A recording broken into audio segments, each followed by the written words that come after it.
Alors l'histoire, c'est que la ville de Bellegarde, à l'époque, et du coup la présidence de la communauté de communes était de gauche.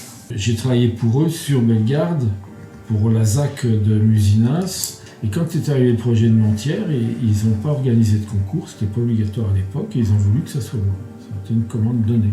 Évidemment, je ne l'ai pas refusé. Ils avaient cherché un partenaire gestionnaire, et ils avaient trouvé Ocage, qui s'était déclaré tout à fait intéressé, etc. On a dû travailler à peu près 2 ans sur le programme. Ils nous avaient envoyé Ocage, nous avait envoyé un type qui avait dirigé plusieurs villages de vacances, qui connaissait très très bien son sujet. Il avait déterminé qu'il fallait une partie qui soit de type hôtelier, une partie qui soit de type gîte, il fallait évidemment un restaurant, une espèce de salle des fêtes, des garages à ski à vélo, les salles de classe, du logement pour le personnel, une boîte de nuit, etc. C'était pour du tourisme social, c'était pas du tourisme de milliardaires. Et donc il y avait un contrat entre Ocage et comme quoi la ville construisait et Ocage gérait en payant un loyer. Mais on savait aussi que pour s'en tirer, il fallait investir pour le tourisme d'été. Parce que si on comptait que sur les nuitées hivernales, on ne peut pas faire tourner une machine pareille, la rentabiliser, quoi.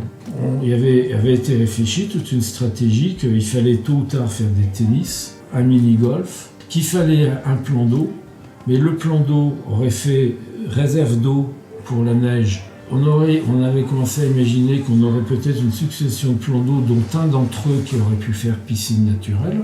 J'avais insisté aussi pour qu'on ait un espace pour pouvoir accueillir un club hippique l'été. Donc il suffit d'avoir de la prairie et il suffit d'avoir un bâtiment à l'abri pour la sellerie, etc., un certain nombre de matériel et tout. Et les chevaux l'été peuvent très bien coucher dehors, il n'y a pas de problème.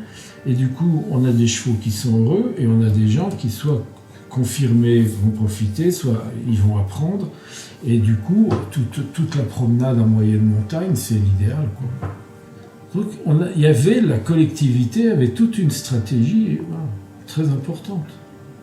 On pensait qu'on allait devenir tellement attractif qu'on avait prévu donc sur le terrain derrière une urbanisation possible pour des gens qui auraient construit des petites maisons qu'on avait esquissées d'ailleurs pour leur donner une idée de rapport qualité-prix, et on aurait pu espérer que ces acquéreurs auraient fait de la location quand ils n'y seraient pas allés. Tout ça a été prévu. Et s'il s'est passé ce qui se passe souvent, que quand les mairies font des choses, les gens qui font rien sont difficilement critiquables. Donc l'opposition a fini par gagner des élections, et ils ont tout fait pour que ça coule.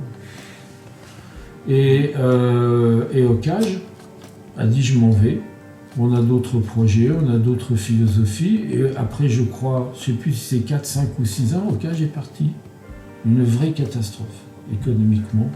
Je crois que ça a été racheté pour une somme dérisoire, ça doit être dans les 300 000 €.